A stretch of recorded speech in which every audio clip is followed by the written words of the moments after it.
బంగ్లాదేశ్లో హిందువులపై జరుగుతున్న దాడులను విశ్వ హిందూ పరిషత్ ఖండించింది.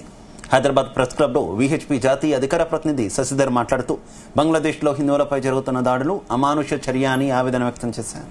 ఇక ఇలాంటి సంక్షోభ సమయంలో లౌకికవాదం అంటూ మాట్లాడడం విడ్డూరంగా ఉందన్నారు. బంగ్లాలోని మతోన్మాద శక్తుల ఆగడాలను అరికట్టేందుకు భారత ప్రభుత్వం కూడా చొరవ తీసుకోవాలని కోరారు. మతోన్మాదం ఎక్కడ ఉన్నా అది ప్రపంచానికి మంచిది కాదన్నారు. హిందువులను రక్షించుకునేందుకు ప్రతి ఒక్కరూ నడుం బిగించాలని విహెచ్పి జాతీయ అధికార ప్రతినిధి శశిధర్ కోరారు.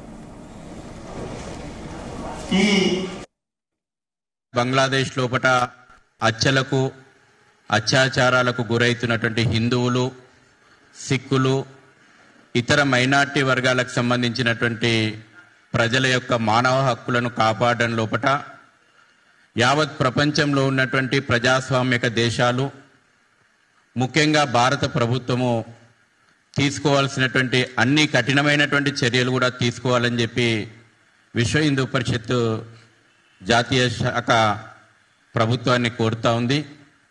ఈ కష్టకాలం లోపట భారత ప్రభుత్వంతో పాటు భారత ప్రజానికం బంగ్లాదేశ్ లోపట అత్యాచారాలకు అచ్చలకు గురవుతున్నటువంటి ప్రజల హక్కుల పక్షాన, వాళ్లకు న్యాయం జరిగేటువంటి చూడడం పక్షాన యావత్ ప్రజానికం కూడా మన సోదరులైనటువంటి బంగ్లాదేశీ ప్రజల పక్షాన నిలబడాలని కోరుతా ఉన్నాం.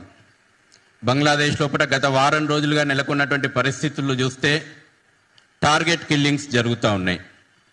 పేరుకు ఉద్యమాన్ని, రిజర్వేషన్ల ఉద్యమంగా ప్రారంభమైనటువంటి ఒక ఉద్యమాన్ని ఇస్లామిక్ మతోన్మాద శక్తులు జమైతే ఈ ఇస్లామియా కారణంగా, దాని విద్యార్థి సంఘం కారణంగా రిజర్వేషన్లకు మద్దతుగా ప్రారంభమైనటువంటి ఉద్యమాన్ని యాంటీ ఇండియా ఉద్యమంగా, యాంటీ ఇజ్రాయిల్ ఉద్యమంగా మార్చి అక్కడ ఉన్నటువంటి ప్రజాస్వామ్య ప్రభుత్వాన్ని కుప్పగొల్చిండ్రు.